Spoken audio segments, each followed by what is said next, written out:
మీరు అన్నట్టు ఛానల్స్ ని నమ్ముకోవడము, ఈ సర్వే సంస్థలను నమ్ముకోవడము అంటే మన వాళ్ళ స్ట్రాటజీ ఏంటో అర్థం కాదు. సరే వాళ్ళ లైన్లో వాళ్ళు వెళ్ళిరు, వాళ్ళు ఫెయిల్ అయినారు. మీకేమనిపిస్తుంది శ్యామ్? అంటే జనరల్గా ఈ ట్రెండ్ ఇట్లాగే ఇది ఈ రకంగానే రాజకీయాలు అంటే మొత్తం పొల్యూటెడ్ అయిపోయినాయి. మీరు అన్నట్టు డెమోక్రసీ చచ్చిపోయింది, ఇవన్నీ బాగానే ఉన్నాయి.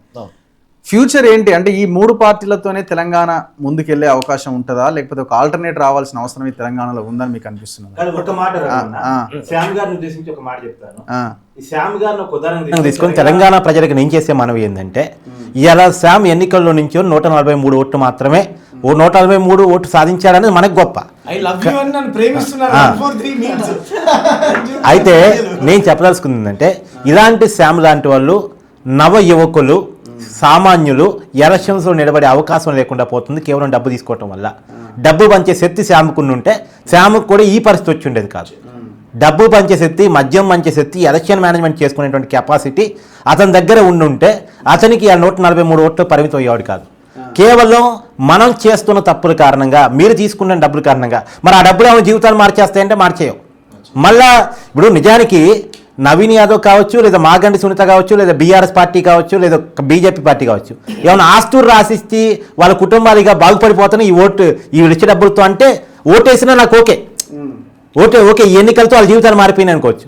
ఆ 1000-2000తో ఏమవుద్దన్నా? ఈ దేనికి పనికి వస్తే? ఒక వారం ఖర్చులు పనికి వస్తాయా ఇవాళ ఉన్న రోజులు, ఇవాళ ఉన్న పరిస్థితుల్లో? దానికోసం 3 సంవత్సరాలు ఎమ్మెల్యేని నెత్తిన పెట్టుకోవటం ఏంటి? దానివల్ల ఒక సామాన్యుడు డబ్బు పెట్టలేని వాడు ఎన్నికల్లో నించునే పరిస్థితి లేకుండా చేయటమే కదా. ఇవాళ శ్యామ్ అనేటువంటి వ్యక్తికి 143 ఓట్లు రావటానికి కారణం తెలంగాణ ప్రజలు, డబ్బు కమ్ముడు పోయిన వాళ్ళు. దీన్ని బాధ్యత వహిస్తారా ప్రజలు?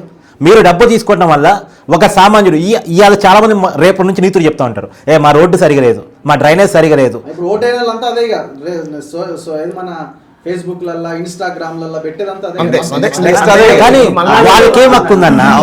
వాళ్ళకేం హక్కు ఉంది? ఏదో శ్రీకాంత్ సినిమాలో చూపిస్తాడు ఆపరేషన్ దుర్యోధన అనుకుంటా. హైదరాబాద్ కు మీరేం చెప్పదలుచుకున్నారు? నేను ఏమంటున్నాను అంటే రగన్న, ప్రధానంగా మనలాంటి వాళ్ళం అంటే చాలా మంది సామాన్యులకు గ్రౌండ్ లో ఉన్నటువంటి వాళ్ళకి తెలియని విషయం ఏంటంటే, ఇప్పుడు నవీన్ యాదవ్ గాని, లేకపోతే మాగంటి సునీత గారు కానీ, లంకాల దీపక్ రెడ్డి గారు కానీ, వీళ్ళు ఎప్పుడు ప్రజా సమస్యల పైన కొట్లాడినటువంటి వ్యక్తులు కాదు. వీళ్ళకు కింది నుంచి వచ్చినటువంటి వర్గాలు అనుభవిస్తున్నటువంటి ఏవైతే బాధలు ఉన్నాయో అవన్నీ వీళ్ళకి తెలిసినటువంటి వ్యక్తులు కాదు వీళ్ళు. ఇప్పుడు ముఖ్యమంత్రి ఆయన పక్కన నిల్చోవచ్చు, ఉపన్యాసం ఇచ్చవచ్చు, భుజం తట్టి మీరు వేయండి నవీన్ యాదవ్ని గెలిపించండి అని అంటే, సరే గెలిపించండి అని అనుకుందాం. కేటీఆర్, సునీత గారు భుజం తట్టొచ్చు, సానుభూతి, బీజేపీ అనగానే కిషన్ రెడ్డి, వీళ్ళందరూ రావు, అది పెద్ద పార్టీ లాగా పబ్లిక్ అనిపించవచ్చు. కానీ వీళ్ళకు గ్రౌండ్ లో సామాన్యులు అనుభవించేటువంటి బాధలు ఏవైతున్నాయో అవి తెలియదు. కాబట్టి ప్రజలు ఏం కోరుకుంటున్నారు అంటే, ముఖ్యంగా మా సమస్యలు ఏవైతున్నాయో వాటిపైన గలవిప్పేటువంటి వ్యక్తులు ఉంటే బాగుండు అనేటువంటి రీతిలో ప్రజలు ఉన్నప్పటికీ కూడా అంతిమంగా మళ్ళీ ప్రజలకు ఏం కావాలి? డబ్బులే కావాలి. ఇప్పుడు నవీన్ యాదవ్ డబ్బులు పంచిండు, ఆయన లంకాల దీపక్ రెడ్డి డబ్బులే అందరూ పంచారు. మరి అందరూ పంచడానికి ఇది విజయం, పైసల విజయం అయితే తప్ప ప్రజానాయకుల విజయం కాదు కదా. కాబట్టి ప్రజల్లో మార్పు రావాల్సినటువంటి అవసరం ఉన్నది. ఇప్పుడు బలహీన వర్గాలు అంటా ఉన్నాం మనము, లేకపోతే బీసీ ట్యాగ్ వాడుతా ఉన్నాం, ఏసీ ట్యాగ్, ఏ రకరకాల ట్యాగులు వాడుతా ఉన్నారు. మరి ఆయన రౌడీ అంటారు. మరి వీళ్ళు ఇప్పుడు తెలంగాణ కాదు కదా, ఏమైతే కంప్లీట్ గా ఆంధ్ర కదా. విజయమే కాదు అన్నట్టు మాట్లాడారు. కేటీఆర్ ఏమో పరాజయాన్ని తీసుకోవడానికి ఇష్టపడ్డారు, మాగంటి సునీత గారు తీసుకోవడానికి ఇష్టపడ్డారు. రాజకీయ అవగాహన లేదు. అంటే మరి అది జియో ఎట్లా పంపిదానని మరి 119 మందిలో ఎంతమంది ఎవరు లేదు ఎవరికి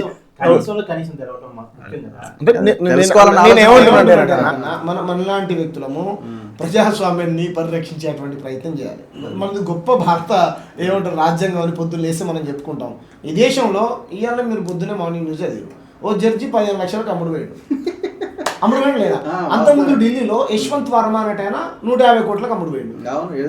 అలహాబాద్ హైకోర్టు ఆయన తీసుకొని ఇంకో దగ్గర వేస్తే మా కోర్టు ఏమన్నా అంటే, ఈ దేశంలో రాజకీయ నాయకుడు కరప్షన్ చేస్తా ఉన్నాడు, జడ్జి కరప్షన్ చేస్తా ఉన్నాడు, పోలీస్ అధికారులు అంటే అందరూ ఉన్నది కింది నుంచి పై దాకా అందరూ అమ్ముడు పోతే ఈ దేశంలో ఇంకా ప్రజాస్వామ్యం ఎక్కడ ఉంటది? ఓటర్ అమ్ముడు బాయ్, అందరు కాదు, ఓటర్ అమ్ముడు బాయ్, జడ్జి అమ్ముడు బాయ్, పోలీసు అమ్ముడు బాయ్, ప్రభుత్వ అధికారం అమ్ముడు బాయ్, జర్నలిస్టులు అమ్ముడుబాయ్, కుల సంఘాలు అమ్ముడుబాయ్, సామాన్యులు అమ్ముడుబాయ్. ఇంకెక్కడికి ప్రజాస్వామ్యం? నాలాంటి మరి అడవికి పోవాలనుకుంటే అది అప్రజాస్వామ్యం అవుతుంది. మరి అడిగి పోవాలి. మనం ఒక్కసారి బీహార్ ఎలక్షన్ గురించి డిస్కస్ చేద్దాము. మీ ఫేవరెట్ పార్టీ కదా? ఫేవరెట్ ఏం లేదు. ఇప్పుడు అక్కడ కూడా ఓడ్చోడు జరిగింది పెద్ద ఎత్తున. సోషల్ మీడియా అక్కడ మొత్తం స్వీప్ చేసి పడేసింది. ఓపెన్ చేద్దామా? ఇప్పుడు నితీష్ ఒక 2 నిమిషాలు. తప్పకుండా 2 నిమిషాలు మీరు ఎక్స్ప్లెయిన్ చేయండి. తప్పకుండా. అప్పుడు నేను ఏమంటున్నా అంటే అన్న, ఇప్పుడు ఇది చూడు, ఇది ఒకసారి చూడు. 95 బీజేపీ, 95 స్థానాల్లో బీజేపీ లీడ్ లో ఉంది. ఓకే. 84లో జేడీయూ కూటమి. ఇంకా వాళ్ళ కూటమిలో ఇంకేంది ఎల్జేపీ ఉంది, లోక్ జనశక్తి 20, హెచ్ఏఎంఎస్ కూడా వాళ్ళదే, ఆడొక 5. దాదాపు 202 స్థానాల్లో వాళ్ళు ఇప్పుడు లీడ్ లో ఉంది. అది గెలిచినట్టే ఆల్మోస్ట్.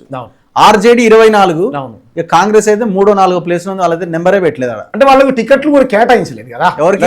తేజస్వి యాదవ్ మెజారిటీగా అంటే వాళ్ళ పార్టీ నుంచి చేశారు కాబట్టి పెద్దగా. ఇప్పుడు దేశంలో బీజేపీ హవా ఇంకా కొనసాగుతున్నదని అనుకోవడానికి ఇది నిదర్శనంగా భావించవచ్చా? అంటే ఒకటి అన్న, ఇప్పుడు అక్కడ ఉన్నటువంటి గ్రౌండ్ లో ఎటువంటి పరిస్థితులు ఉన్నాయో మనకు తెలియదు. నరేంద్ర మోడీ గారి మీద 11 నెలల్లో వ్యతిరేకత ఏర్పడ్డ మాట వాస్తవం. కానీ కొట్లాడాల్సినటువంటి రీతిలో కొట్లాడట్లేరు. ఎందుకంటే ప్రధానంగా బీజేపీకి ఉన్నది సోషల్ మీడియా బలంగా ఉన్నది. సోషల్ మీడియా ఉన్నది, కింది నుంచి పై దాకా నరేంద్ర మోడీ గారు అన్నిటిని మేనేజ్ చేస్తాడని, అద్భుతంగా తన రాజకీయ చతుర్థతో మాట్లాడతాడని అనేటువంటిది ఉన్నది. ఇప్పుడు ఆయన లాగా రాహుల్ గాంధీ గారు రాజ్యాంగం పట్టుకుని తిరిగినప్పటికీ కూడా కింది స్థాయిలో నరేంద్ర మోడీ గారి అనుచరులు కానీ, నరేంద్ర మోడీ గారి సోషల్ మీడియా కానీ చేసినటువంటి రీతిలో ప్రచారం చేయలేకపోతున్నారు. ఎవరైతే కాంగ్రెస్ ఉంది, ఇప్పుడు కాంగ్రెస్ కర్ణాటకలో, తెలంగాణలో తప్ప మిగతా ఎక్కడ అధికారంలో లేదు. రైట్, పక్కన పెడదాం. బీజేపీ మీద ఇంత వ్యతిరేకత ఏర్పడ్డా సరే బీజేపీ ఎందుకు గెలుస్తా ఉన్నది? కాంగ్రెస్ ఏమంటారు పార్టీ విశ్లేషకులు ఎవరైతే ఉంటారో వాళ్ళు చెప్పాలి. ఇప్పుడు ఎందుకు అంత రాహుల్ గాంధీ గారు పోయి సాపల వట్యాలో దూకిండు, సామాన్యులతో కలుస్తా ఉన్నాడు, ఆటో నడుపుకునే వాళ్ళతోని, లారీలు నడుపుకునే వాళ్ళతోని సామాన్యులా కలిసి తిరుగుతా ఉన్నాడు, వాళ్ళ సమస్యలు అడిగి తెలుసుకుంటా ఉన్నాడు, అన్నిటిపైన కొట్లాడుతా ఉన్నాడు. 42% రిజర్వేషన్ మీద కూడా నేను మాట్లాడుతా అన్నాడు. రకరకాల అంశాలు సామాజిక, కాంగ్రెస్ పార్టీలో సామాజిక న్యాయానికి పెద్ద పీట వేస్తుంది అనేటువంటి ప్రచారం కూడా. అయినా సరే ఎందుకు మరి అక్కడ లాలూ ప్రసాద్ యాదవ్ ముఖ్యంగా ముస్లింలని, యాదవులని అంటే బీసీలని, ముస్లింలను కలిపి గతంలో అధికారాన్ని చేపట్టినటువంటి వాస్తవం. మళ్ళీ ఇప్పుడు ఎందుకు పనిచేయలే? ఆ స్టార్టింగ్ ఇప్పుడు ఎందుకు పనిచేయలేదు? కాబట్టి ఎక్కడో లోపం ఉన్నది. మరి కాంగ్రెస్ పార్టీ కొట్లాడాల్సినటువంటి రీతిలో పబ్లిక్ రిసీవ్ చేసుకుంటలేరు ఎందుకో వాళ్ళని. మరి ఒక్కటి అన్న, ఇప్పుడు అదే నేను చెప్తున్నా, బలమైనటువంటి ప్రతిపక్షం లేకపోతే కూడా ప్రమాదమే. రాహుల్ గాంధీ బానే ఆ రాజ్యాంగం పట్టుకొని తిరుగుతున్నాడు కానీ ఆయన రిసీవ్ చేసుకుంటలేరు. రిసీవ్ చేసుకోవడం అంటే ఇక్కడ ఉన్నటువంటి నాయకులు, దీంట్లో ఉన్న లోపం ఏంటంటే ఇప్పుడు బీజేపీలో ఉన్నటువంటి నాయకులు కూడా వాళ్ళు తయారు చేసుకున్నటువంటి నాయకులు కాదు, కాంగ్రెస్ నుంచి అందులో పోయినటువంటి వ్యక్తులే. వాళ్ళేమో బీజేపీ ఐడియాలజీ లేకపోతే సంఘం నుంచి వచ్చినటువంటి వ్యక్తులు కాదు అప్పుడు గెలిచిన వాళ్ళు. మీరు ఒకసారి వాళ్ళ చరిత్ర చూసుకోండి, నేను దాని మీద కూడా చూసా. సరే వాస్తవానికి సరే చూద్దాం, ఇది ఇంకా ఉంది కదా. కార్తిక్ మీరే చెప్తారు. నిజానికి Rahul Gandhi failure person, failure leader నా ఉద్దేశంలో. ఇది పార్ట్ టైం పొలిటీషియన్. ఒక వేవ్ క్రియేట్ అయినప్పుడు దాన్ని కొనసాగించుకోవడం రాదు. ఇప్పుడు జూబ్లీస్ ఉప ఎన్నికకి, బీహార్ ఉప ఎన్నికకి కంపారిజన్ ఉంది. జూబ్లీస్ ఉప ఎన్నికల్లో గ్రౌండ్ బీఆర్ఎస్ వైపు ఉంది, విజయం కాంగ్రెస్కి దక్కింది. కారణం ఏంది? స్ట్రాటజీ లోపాలు. దాన్ని ఎలా ముందుకు తీసుకెళ్ళాలి, ప్రజా సమస్యల వేదికగా కాకుండా బీఆర్ఎస్ వర్సెస్ కాంగ్రెస్గా ఫైట్ నడపకుండా మాగంటి సునీత వర్సెస్ నవీన్ యాదవ్గా లేడీ వర్సెస్ రౌడీ అనే స్లోగన్, ఆ ఒక్క స్లోగనే బీఆర్ఎస్ను ఓడించింది. ఎప్పుడైతే అభ్యర్థుల మధ్య పోటీ పెట్టారో, ఏ అభ్యర్థి బెటర్ అనుకుంటే నవీన్ యాదవ్ బెటర్. అధికార పార్టీ పని చేస్తాడు, బస్తీ బిడ్డ 2 సార్లు ఓడిపోయాడు, సానుభూతి, మైనార్టీలతో సంబంధాలని అన్ని కలిసి వచ్చి నవీన్ యాదవ్ గెలిచాడు. అంటే మనం తీసుకున్న స్లోగన్ మనకు అడ్వాంటేజ్ అవునా కాదు తెలుసుకోవాలి. ఇప్పుడు Rahul Gandhi first ground election notification వచ్చే నాటికి కాంగ్రెస్ పాజిటివ్గా ఉంది. ఏది ఓటు చివరి నినాదం స్టార్ట్ చేసినప్పుడు, ఆయన పాదయాత్ర రాజ్యాంగం పట్టుకొని చేసినప్పుడు, మధ్యలో ఆయన మొత్తం ఉద్యమాన్ని వదిలేసి మలేషియా ఎందుకు పోయాడు? పార్ట్ టైం పొలిటీషియన్ కదా అది. సో కంటిన్యూ చేయాలి కదా ఒక మూమెంట్ని. లేదు, దానికి సంబంధించిన నిర్మాణాన్ని ఏర్పాటు చేసుకోవాలి కదా. ఇప్పుడు బీఆర్ఎస్కి నిర్మాణంలో ఏ రకమైన లోపాలు ఉన్నాయో, కాంగ్రెస్కి దేశంలో నిర్మాణంలో అదే లోపాలు ఉన్నాయి.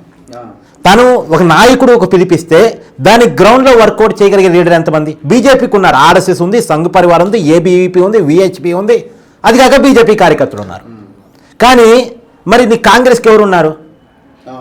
ఇంకోటి ఏంటంటే కాంగ్రెస్ అనేది అవుట్డేటెడ్ పాలిటిక్స్గా మారిపోతుంది. ఒక నాయకుడు పదే ఓడిపోతే, ఒక నాయకుడు పదే వ్యాలిడిటీని కోల్పోతే ఆ నాయకుడిని ఇక పక్కన పెట్టి కొత్త నాయకుడి వైపు చూసే పరిస్థితి వస్తుంది. దానివల్ల ప్రాంతీయ పార్టీలు బలపడుతున్నాయి. కాంగ్రెస్ పార్టీ రాష్ట్రాల నుంచి స్కిప్ అవుతుంది. ఇప్పుడు చూడండి, బీహార్లో కూడా ఆర్జేడీకి కాంగ్రెస్ తోక పార్టీ, పక్కనే ఉన్నటువంటి తమిళనాడులో డిఎంకేకి తోక పార్టీ, ఆంధ్రప్రదేశ్లో ఏదో ఒక పార్టీ తోక పార్టీకి ఉండాల్సిందే. కాంగ్రెస్లో ఇక్కడ కాబట్టి అధికారం రేవంత్ రెడ్డి ఫైట్ చేయడం వల్ల తీసుకొచ్చి రాగలిగాడు, కానీ లేకపోతే ఇక్కడ కూడా ఏది అధికారం, ఛానల్ అధికారం దూరం అయ్యారు కదా. ఈ అధికారాన్ని నిలబెట్టుకుంటే చాలా గొప్ప. ఇవాళ కర్ణాటకలో చూడండి వ్యతిరేకత. కాంగ్రెస్ పార్టీ సంస్థాగత నిర్మాణాన్ని పెంచుకోవాలి, క్యాడర్ని పెంచుకోవాలి, తను అనుకున్నటువంటి ఒక దాన్ని సీరియస్గా ప్రజల్లోకి తీసుకెళ్ళాలి. రాహుల్ గాంధీ గారు ఒక 6 నెలలు చాలా సీరియస్గా ఉంటారు. అసలు ఇలాంటి నాయకుడి కదరా దేశానికి కావాలనిపిస్తుంటాడు. ఇంకొక 6 నెలలు కనపడకుండా పోతాడు. ఏంటిది? బీజేపీ ఒక విషయాన్ని సస్టైన్గా నిలబెట్టుకోగలదు. ఒకసారి మల్లన్న గారు నమస్తే. హలో మల్లన్న గారు, మీరు లైవ్లో ఉన్నారు, మళ్ళీ చేయనా మరి? ఒక రెండు నిమిషాలు మాట్లాడండి ఈ ఎలక్షన్ మీద. కొద్దిగా ఫీవర్ వచ్చింది. అవునా? ఓకే సరే, రైట్. సరే, మీరు కంటిన్యూ చేయండి. ఇప్పుడు ఓట్ చోరీ అనేటువంటి దాని మీద కూడా రాహుల్ గాంధీ గారు పెద్ద ఎత్తున గలం ఇప్పారు కాబట్టి ఆ ఓట్ చోరీ జరిగినటువంటి అవకాశం ఉందని కూడా అనుకోవచ్చు అన్న మనం. ఎందుకనంటే ఇప్పుడు నిన్ననే మనం వీడియోస్ చూసాం, ఈవీఎంలు లారీలలో డీసీఎంలలో అక్రమంగా తలరిస్తే ఎటో తీసుకొని పోతా ఉన్నారు. చోరీ అనేది మాట్లాడుకోవడానికి ఈజీగా ఉంటది కానీ వాస్తవం చెప్తున్నా సేవ రియాలిటీలో మాట్లాడుకున్నాం. ఈవీఎంలు ఎప్పుడు వచ్చినాయి? ఫస్ట్ ఎన్నికలు ఎప్పుడు? 2004. ఎవరు అధికారంలోకి వచ్చారు? ఆ ఉమ్మడి ఆంధ్రప్రదేశ్ కాంగ్రెస్ ముఖ్యమంత్రి. అక్కడ రాహుల్ గాంధీ 2014 తర్వాత కదా చెప్పింది. నేను చెప్తున్నా 2004లో ఈవీఎంలు వచ్చాయి. దేశంలో ఎన్డీఏ గవర్నమెంట్ ను పూర్తి చేసి యూపీఏ వచ్చింది. రాష్ట్రంలో ఇక్కడ అప్పుడు టీడీపీ అలయన్స్ ఎన్డీఏ కూడా దాన్ని కూల్ చేసి కాంగ్రెస్ పార్టీ అధికారం. అప్పుడు బీజేపీ ఆరోపణ చేసింది ఈవీఎంల మీద. అప్పుడు చేయలేదు, 2009లో చేసింది. 2009లో కూడా తిరిగి కాంగ్రెస్ పార్టీ అధికారం ఈవీఎం మీద ఆరోపణ చేసింది. సరే, అది పోనీయండి. 2014లో బీజేపీ గెలిచింది. అదే ఆరోపణ చేయడం వాళ్ళు మానేశారు. ఇప్పుడు రివర్స్ లో ఇప్పుడు కాంగ్రెస్ ఆరోపణ చేయడం స్టార్ట్ చేసింది.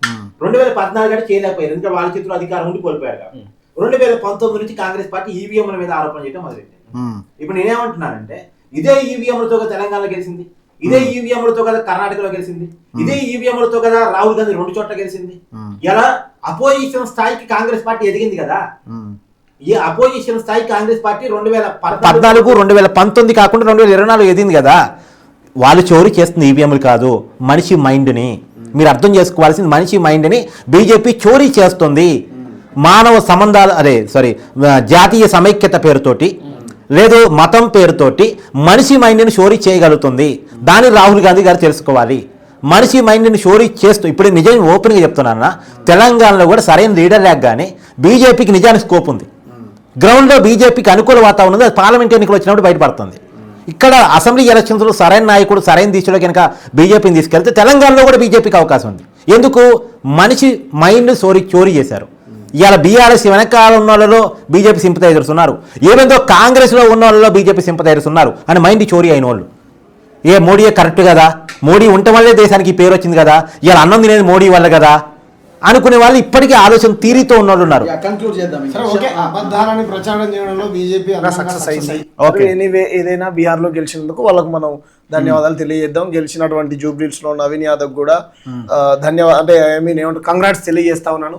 ఏదేమైనా పెద్ద ఎత్తున ప్రజలు అంటే మనం 48% ఓటింగ్ జరిగింది. 48 ఇంకా పెద్ద ఎత్తున జరుగుంటే గనక వేరేలా ఉండేది. కాబట్టి ఏదేమైనా నా దృష్టిలో మాత్రం నైతికంగా నేనే గెలిచాను, వాళ్ళు గెలిచినప్పటికీ. ఒక్క మాట, ఇప్పుడు లోకల్ బాడీ ఎన్నికల కోసం రంగం సిద్ధం కావాల్సిన అవసరం ఉంది. బీసీ సంఘాలు కథం తొక్కాల్సిన అవసరం ఉంది. క్లియర్ కాకుండా ఇంకేడో నేను చెప్పేది అది అయ్యే పని కాదు.